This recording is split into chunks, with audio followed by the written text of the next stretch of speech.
Bonjour et bienvenue dans cette nouvelle vidéo de Vivre sainement sur La République En Marche, la pyramide des médiocres. Comme vous l'aurez remarqué, les députés de La République En Marche sont des incompétents notoires, des culs de crustacés pas frais, des cerveaux aussi pleins qu'un discours de Macron en pleine campagne. Et bien sûr, ces légumes politisés à renfort de pognon massif furent choisis pour leur qualité de dernière roue du carrosse afin de faciliter le monopole des pouvoirs par le général de la terreur, j'ai nommé Macrotus Nimbus. Vous allez voir que cette vidéo est très violente dans les propos, les idées, les comportements de cette dictature. Je te remercie le Viking pour ce titre de ton millésime. C'était un petit clin d'œil, j'espère que tu te reconnaîtras, mon ami Libertyman. Je vous invite toujours à signer la pétition pour la démission de Macron. Nous devons atteindre le million de signataires au plus tôt. Je vous invite également à partager cette vidéo un max, car la censure me guette de plus en plus chaque jour. Allez, on passe tout de suite à la championne de la boulette, de la fake news, de la désinformation. Et vous pensez, vous savez pas, et c'est normal. En Macronie, il y a tellement de menteurs qu'on peut pas savoir qui ment le plus. Nathalie Loiseau sort les grosses ficelles. Elle fait des erreurs. Ça, c'est une boulette. Contradiction. Une incapacité à prendre la mesure. La défense est faible. Sa dépense a été maladroite. Une maladresse à minima énorme. Le discours était plutôt laborieux. C'est pas très encourageant. Tout ça est pas très convaincant. Bon alors je veux dire, quand même les médias grand public de propagande disent ça, c'est qu'on a quand même une très grande championne et une très mauvaise actrice. Alors on regarde. Madame Le Pen, je voudrais vous dire bravo. Bravo parce que vous avez réussi à me faire changer d'avis. Je suis entrée sur ce plateau et je vous ai dit que je n'étais pas candidate pour conduire la liste de la majorité aux élections européennes. Vous avez décidé Vous d'être l'avez candidate dit. pour finir. Voilà donc c'est genre elle qui vient de prendre la décision toute seule comme une grande ce soir-là sur le plateau totalement à l'imprévu dans un gouvernement où tout est dirigé par Macron et les lobbies. C'est genre elle a un peu de pouvoir de décision, pas crédible, Loiseau de mauvais augure. Celle dont le départ du gouvernement est déjà acté martèle aujourd'hui encore qu'elle ne connaît pas d'autre adversaire que le Rassemblement national. Évidemment que ça fait désordre 3 semaines après quand on apprend que la tête de liste LREM figurait dans sa jeunesse sur une liste d'extrême droite lors d'élections étudiantes à Sciences Po. Christophe Bay, l'un des conseillers de Marine Le Pen, figure alors lui aussi sur cette liste. Ah bah ça c'est ballot, dis donc. Loiseau qui veut se battre contre le FN alors qu'elle faisait partie d'une liste FN. Mais attendez, on n'est pas encore au bout de nos surprises. Non, non. Il y avait aussi des gens d'extrême droite et ça je ne le savais pas. Expliquer qu'elle savait pas où elle mettait les pieds. Sciences Po, c'est une école qui a ses limites. Mais enfin, malgré tout, quand on est en 4e année, on doit à peu près savoir sur quelle liste on est candidat. Bah oui, quand même, quand t'es en 4e année à Sciences Po où t'étudies la politique, t'es censé maîtriser le sujet. Sinon, faut changer de métier. C'est genre, tu as étudié 4 ans la mécanique et tu sais même pas changer un pneu. Voilà l'excuse bidon. Mais attendez, c'est pas fini. La candidate aura mis plusieurs jours à reconnaître ce passé, criant d'abord au faux, prétextant ensuite l'amnésie, avant de finalement concéder une erreur de jeunesse. Voilà donc Loiseau qui dit c'est pas vrai, puis je me rappelais plus, puis c'était contre l'insu de mon plein gré, et enfin c'est une erreur de jeunesse. Et donc cette pie du gouvernement est toujours en place en macronerie. Bah oui, plus tu mens au gouvernement de Macron et plus t'as de chance d'être haut placé et de gagner beaucoup plus de pognon. Alors regardons tout de suite ce que pensent les militants de la lobotomie en marche de cette candidate après la défaite aux européennes. Nathalie Loiseau a fait ce qu'elle a pu, avec des talents médiatiques limités. Bah quand même, elle ment très souvent, donc normalement ça aurait dû passer avec les mensonges répétés en boucle sur les médias du gouvernement. Normalement c'était bon. C'est pas une tueuse, c'est pas une candidate, c'est pas une politicienne, politicarde. Ça, c'est sûr. Peut-être une politocarde alors, mais attendez, écoutez cette militante qui va sortir une vérité terrible. C'est vous, en tant que journaliste, qui a baissé prodigieusement le niveau intellectuel maintenant de la France. Mais c'est vous les journalistes qui posez les questions stupides pour faire le buzz, etc. Aïe aïe aïe, qu'est-ce qui lui arrive à cette militante de la tyrannie en marche? Elle nous fait un gros dérapage, elle commence à dire la vérité. Il va falloir la lobotomiser encore. Allez, on passe à une nouvelle députée et là, écoutez bien pour se rendre compte du danger de ces gens. Pour avoir rencontré, puisque j'étais une ex-salariée d'EDF, pourquoi nous ne ferions pas, un peu comme aux États-Unis, avec une sécurisation par Mirador et possibilité effectivement de ne pas se poser de questions et quand il y a une intrusion de tirer. Voilà donc le pavé est lancé dans la mare, on tire pour tuer des militants écolos. Et attention, l'excuse bidon liberticide qu'on nous ressort à chaque fois est là, maintenant, tout de suite. Il suffit d'avoir le panneau Greenpeace ou d'appeler avant, parce que Greenpeace le fait quand ils rentrent, ils appellent pour dire que c'est eux dans une centrale. Donc il suffit que quelqu'un appelle en se faisant passer Greenpeace, puisque nos auditions sont publiques, donc maintenant tout le monde sait comment faire pour pas être embêté.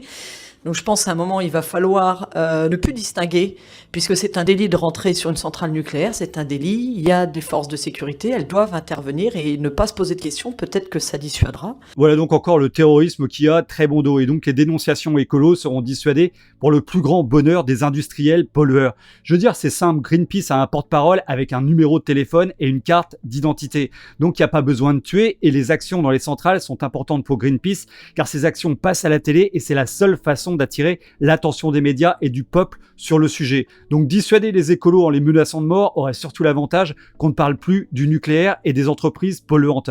Alors maintenant, écoutons ce bon ministre de l'Agriculture du glyphosate En Marche. Beaucoup d'humilité, beaucoup de sérénité, écouter les Français, écouter le peuple et se sentir proche d'eux. Quand il dit hier soir aux parlementaires d'En Marche, En Marche ne peut pas être un parti bourgeois. En Marche doit être le parti du peuple. Parce que les bourgeois, eux, ils n'ont jamais aucun problème.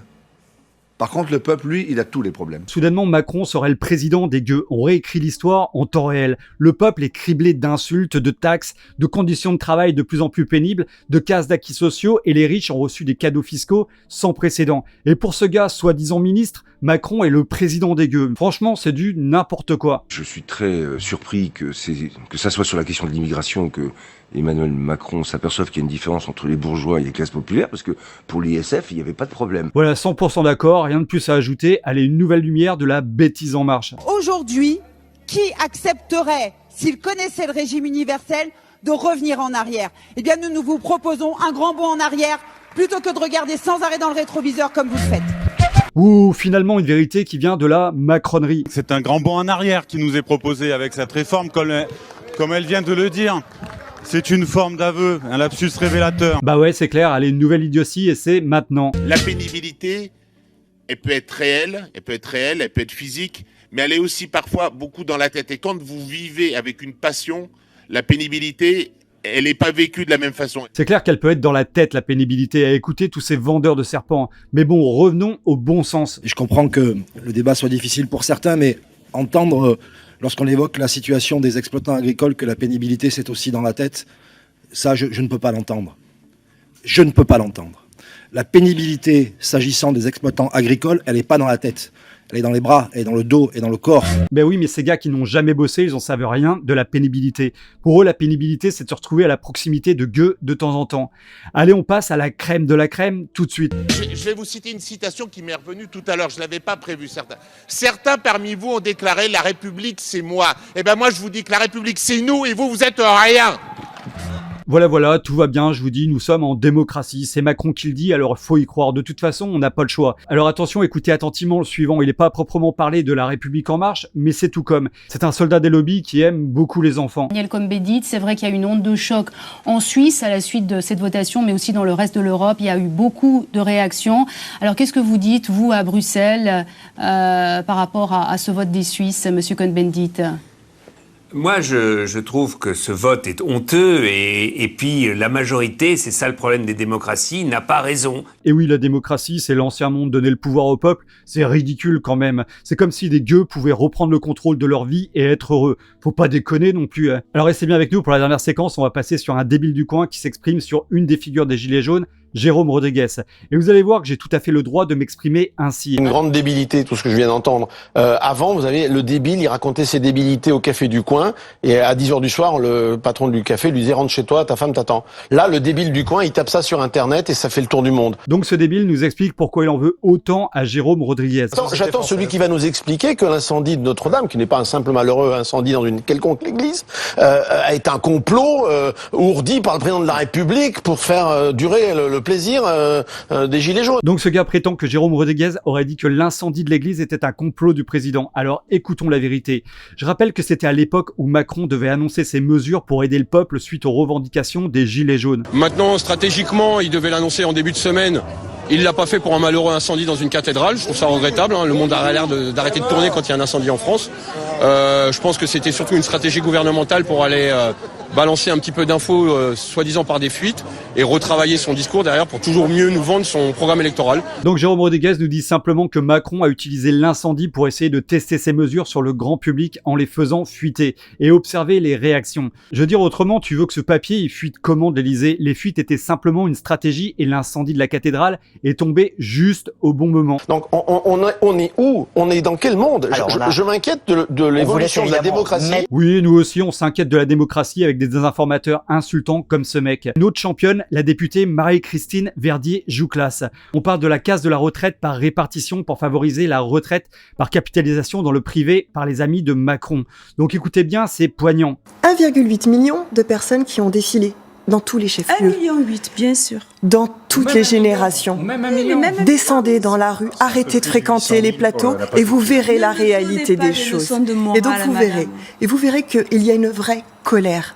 Les gens en ont marre de se sentir méprisés. Je vous assure. Bah oui, c'est pas le problème, les gens qui descendent dans la rue massivement pour contester cette réforme. C'est juste du peuple dégueu, alors bon, c'est pas le problème, les sans-dents. Parce que vous, ce que vous proposez derrière, c'est de nous emmener vers la capitalisation. Mais ça, nous le comprenons très bien. Et d'ailleurs, j'aimerais que vous nous expliquiez pourquoi est-ce que AG2R a fourni 1 million à l'association de Delevoye, la Chartreuse de Neuville, pendant qu'il rédigeait au moment même la réforme des retraites.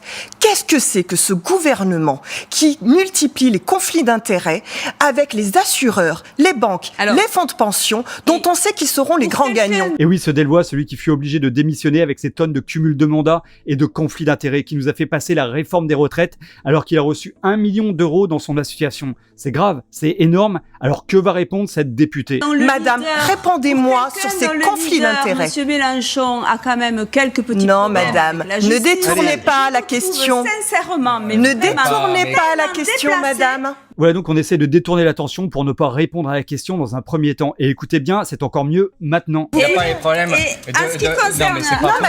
madame, je vous ai Allez, on y revient dans quelques instants, s'il vous plaît. Et je vous ai posé une question, mais je ne vous répondrai pas, madame. Bon, ben voilà. Alors on se retrouve avec le PD. Donc déjà, il y a le journaleux qui veut soudainement écourter la réponse et la députée qui refuse de répondre à la question qui est d'intérêt public. Bravo la démocratie, vive Macron et la dictature. Allez, une bonne nouvelle tout de suite. Fini de la majorité absolue pour La République En Marche. Depuis ce matin, un 9e groupe politique est venu grossir les rangs de l'Assemblée nationale française. 17 députés, des macronistes, anciens marcheurs, ont annoncé la création d'une nouvelle formation indépendante, baptisée Écologie, Démocratie, Solidarité.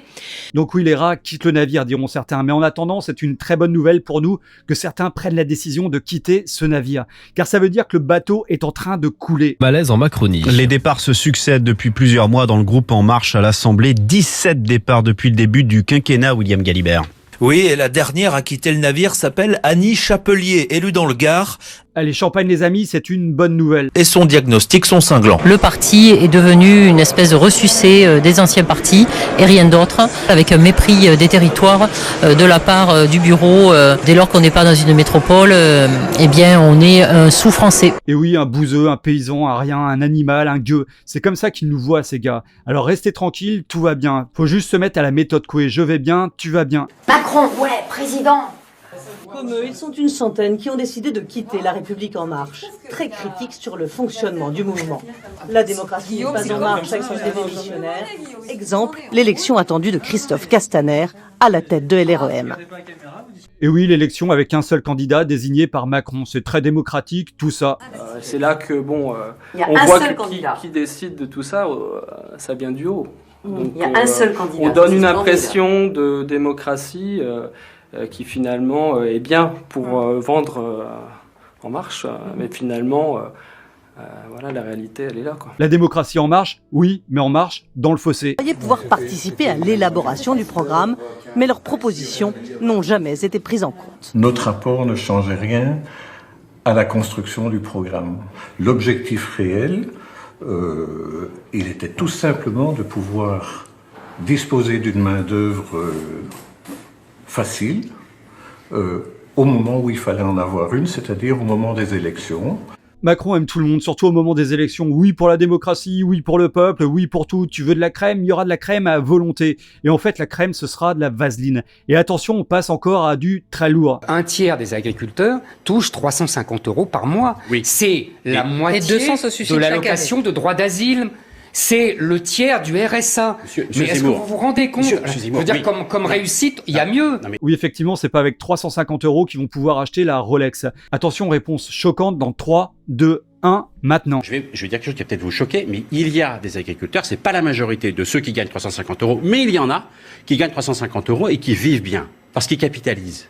Mais oui, parfaitement. Écoutez, je pourrais vous en présenter si vous voulez. Écoutez, alors là, moi aussi, j'aimerais bien qu'ils me les présentent, ceux qui capitalisent avec 350 €. Alors, ils mettent 5 € de côté par mois sur 12 mois. Ça fait 60 €, et sur 10 000 ans, ça fait 600 000 €. Comme quoi, ils capitalisent très bien. Dans 14 000 ans, ils seront millionnaires. Vraiment, il ferait mieux de la fermer plutôt que de débiter des idioties comme ça. Christophe Castaner a prononcé ce discours lors de l'acte 2, le 24 novembre 2018. À l'appel de Marine Le Pen, qui avait invité les manifestants à venir sur les Champs-Élysées, effectivement, près de 5000 personnes sont mobilisées. L'ultra-droite s'est mobilisée. En gros, Christophe Castaner explique que ce jour-là, la quasi-totalité des gilets jaunes venus manifester étaient des séditieux d'ultra-droite ayant répondu à une convocation de la présidente du Rassemblement national. Ah, des dangereux extrémistes radicalisés qui se fichent du pouvoir d'achat. Eux, ils ne veulent que renverser le pouvoir. Alors, voyons ça. Nos confrères d'Europe 1 sont sûrement bien plus proches de la réalité que ne l'est M. Castaner, puisqu'ils affirment... Selon les informations d'Europe 1, ils étaient près de 200 à se mêler aux gilets jaunes sur les Champs-Élysées. Des militants d'ultra-droite dont les autorités avaient repéré l'engouement pour le mouvement ces derniers jours. D'après nos informations, ils appartenaient à des groupes comme Génération Identitaire ou le GUD. Un grand nombre étaient par ailleurs venus de régions. Au final, la centaine de personnes interpellées lors de la manifestation étaient des hommes jeunes et sans passé judiciaire. Et oui, donc en gros, ils font encore planer des contre-vérités sur les gilets jaunes pour discréditer le mouvement. Mais au final, on commence à s'y habituer, et c'est là le danger, c'est qu'on commence tous à s'y habituer. Pour autant, personne n'avait été identifié auparavant par les services de renseignement, que ce soit au sein de l'extrême droite ou de l'extrême gauche, ce qui a été confirmé pendant les gardes à vue. Voilà, donc la centaine de personnes arrêtées étaient des gens sans casier judiciaire et sans aucune appartenance à des extrêmes. Juste des gens qui venaient pour défendre leurs droits, pouvoir d'achat et liberté. Le 25 novembre, après l'acte 2, encore une fois, le ministre de l'Action et des Comptes Publics, Gérald Darmanin, a fait une généralité effarante. Mais ce ne sont pas des gilets jaunes qui ont manifesté, c'est la peste brune. C'est pas parce que vous mettez un gilet jaune que vous n'avez pas entre nous une chemise brune en dessous. La peste brune.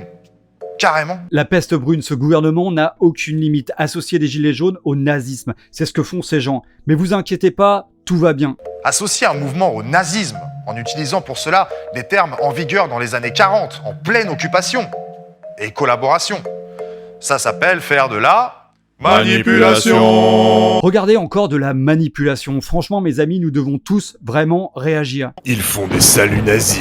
En déformant une information, on peut faire pas mal de dégâts et pas mal de buzz. Rappelez-vous de ça.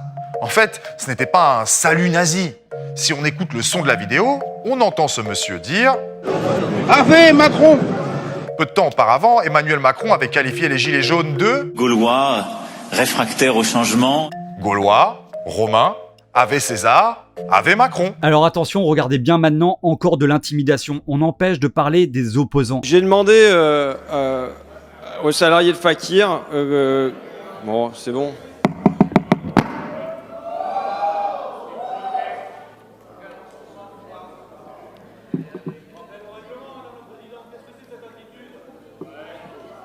Oui. Oui. Et ça, en macronerie, ça dérange personne, c'est une attitude classique. Même la Corée du Nord, elle se fout de nous. Juste quelques mots en vertu de l'article 58.1. Madame la Présidente, ça fait plusieurs fois que lorsque notre collègue François Ruffin prend la parole, quel que soit ce qu'il dit, des pupitres claquent, des réflexions ont lieu, c'est assez inconvenant, d'accord ? Donc il y a une forme de délit de faciès, sans doute parce que notre député Ruffin... Oui, sans doute parce que le député Ruffin pointe du doigt des contradictions et est assez têtu dans les questions qu'il pose et attend des réponses, ce qui est tout à son honneur. Franchement, il hallucine aussi. Attendre des réponses de ces imposteurs, c'est comme Macron sans pognon, ça n'existe pas. Allez, un petit exemple de la République irréprochable.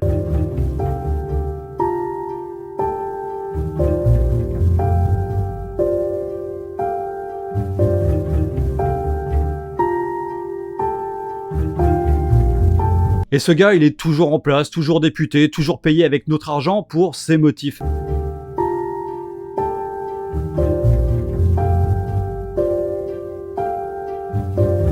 Bon, en même temps, c'est juste des chefs d'accusation classiques de politiciens. Je veux dire, maintenant, si tu veux faire de la politique et que tu fais pas du trafic d'influence, de la fraude fiscale, du détournement de fonds publics, ça veut dire que t'es pas un vrai politicien. T'es juste un opposant et là, par contre, ça va très mal se passer pour toi. Alors, restez bien avec nous pour la dernière séquence. Vous allez voir que dans le pire, il n'y a pas de fond. Tu peux toujours descendre plus bas. Abonnez-vous également à la chaîne et rejoignez-nous sur Facebook pour rester en contact si la chaîne venait à être suspendue.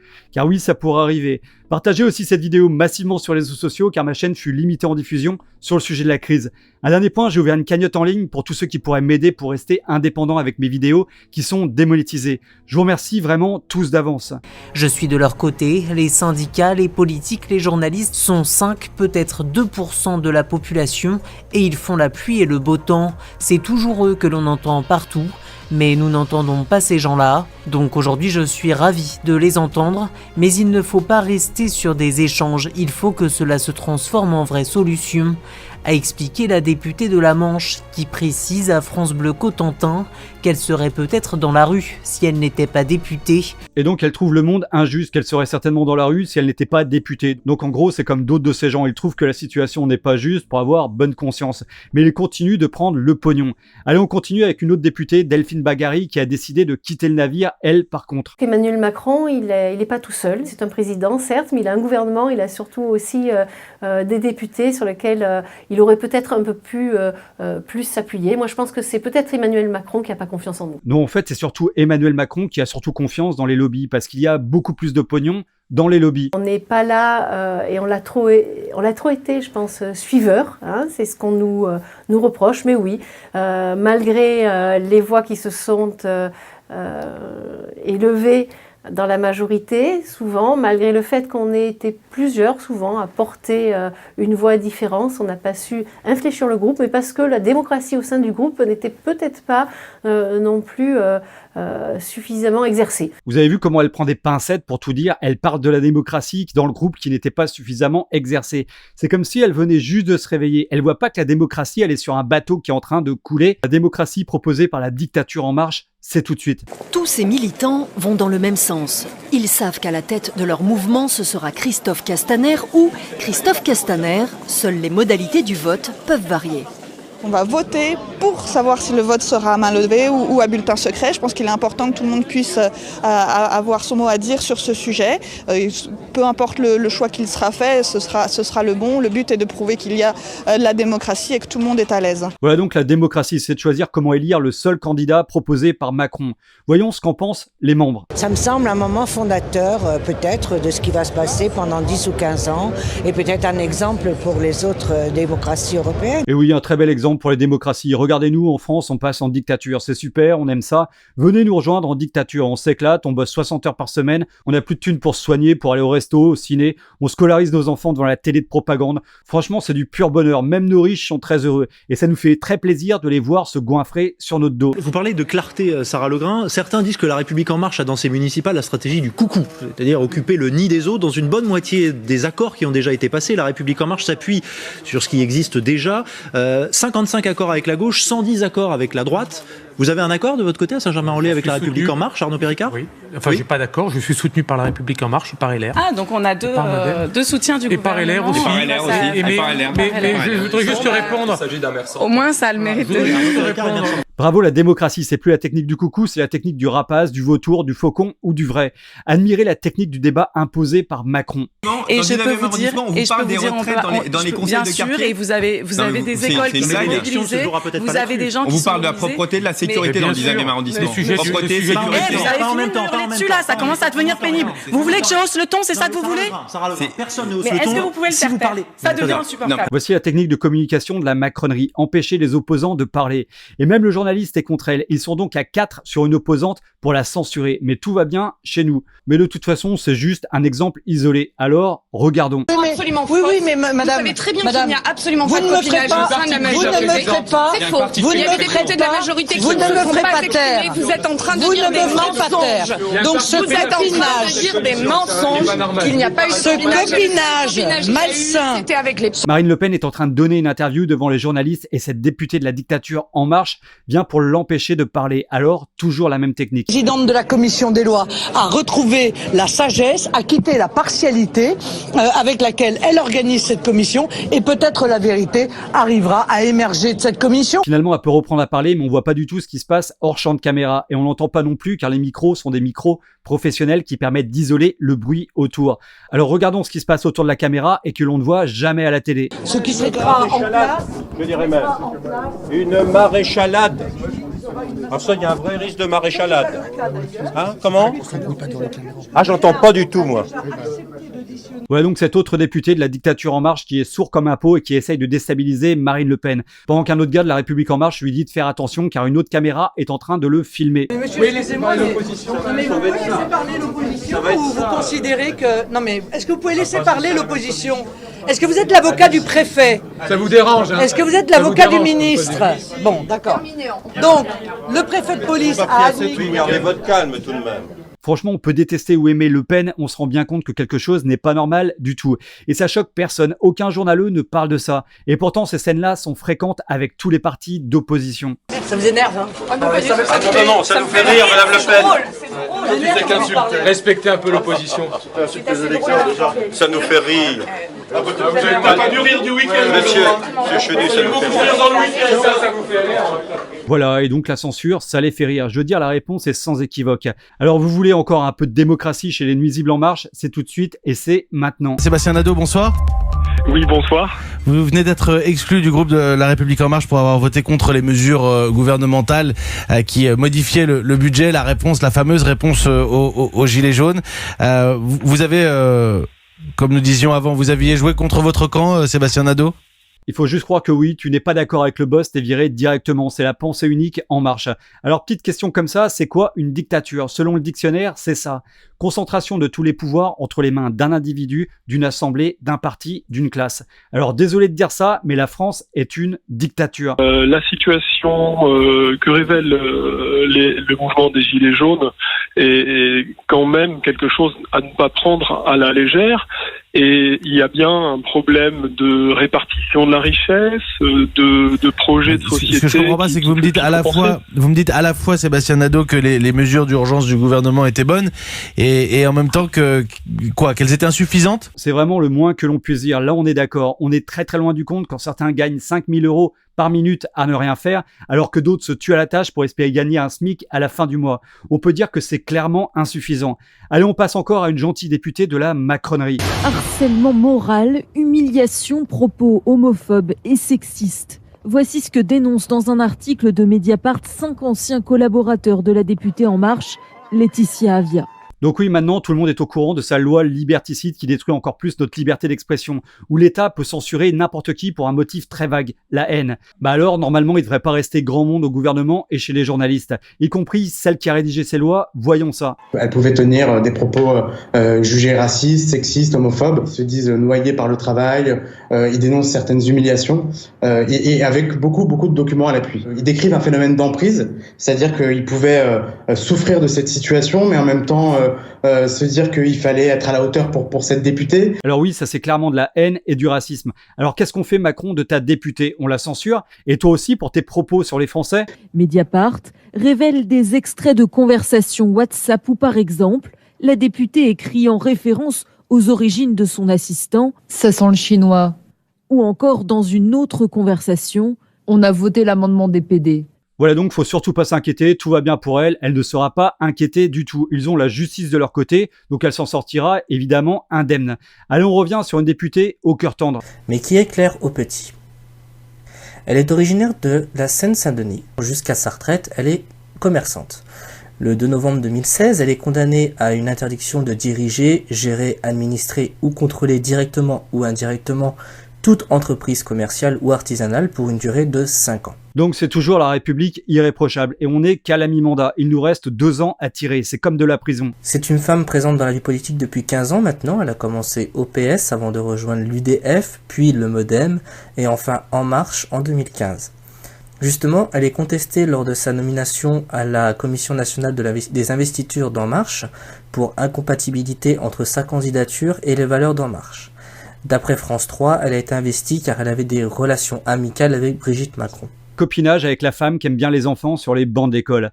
Alors restez bien avec nous pour la dernière séquence, nous allons passer à quelques phrases abjectes de cette députée. Elle a vraiment sa place dans ce gouvernement. À un moment, tu te dis qu'elle pourrait avoir honte de ce qu'elle est. Bah non, elle est même très fière de pouvoir cracher sur les autres. Effectivement, l'école publique est d'un laxisme incroyable. Je suis pour rien, madame. Je suis pour rien, moi. C'est pas la faute des profs. Je sais, Marc. Ne vous inquiétez pas. Du tout les mêmes problèmes dans les écoles privées. Donc il suffit d'avoir des règlements, de savoir le faire.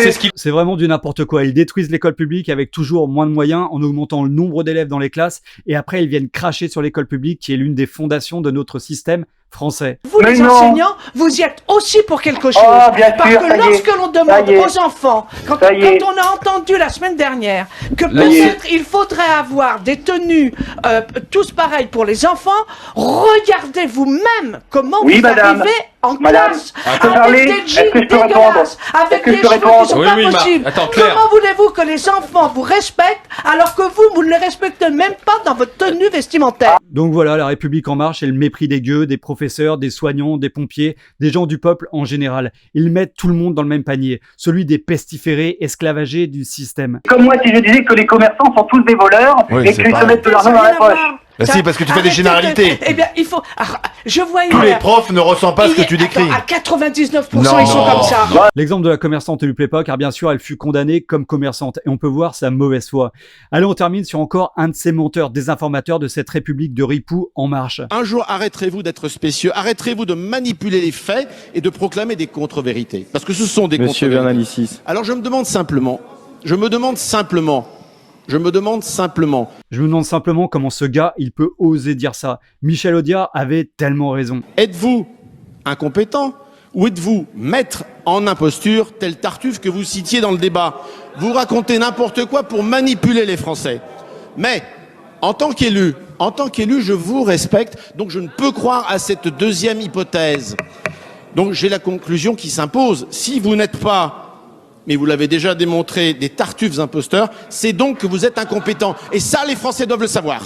Franchement, ce qu'il vient de dire colle tellement à la République en marche, et c'est pourtant ce mec de la République en marche qui vient accuser les autres de ces mots. Le monde est à l'envers. J'avais envie de citer Coluche pour terminer. Au championnat du monde de la connerie, il finirait deuxième. Il est trop con pour finir premier. Et vous, qu'en pensez-vous? Voilà, cette vidéo est terminée pour aujourd'hui. J'espère qu'elle vous a plu. Si c'est le cas, cliquez sur j'aime et partagez massivement sur les réseaux sociaux. Abonnez-vous à la chaîne si ce n'est pas encore fait, et à très bientôt pour une prochaine vidéo sur Vivre Sainement.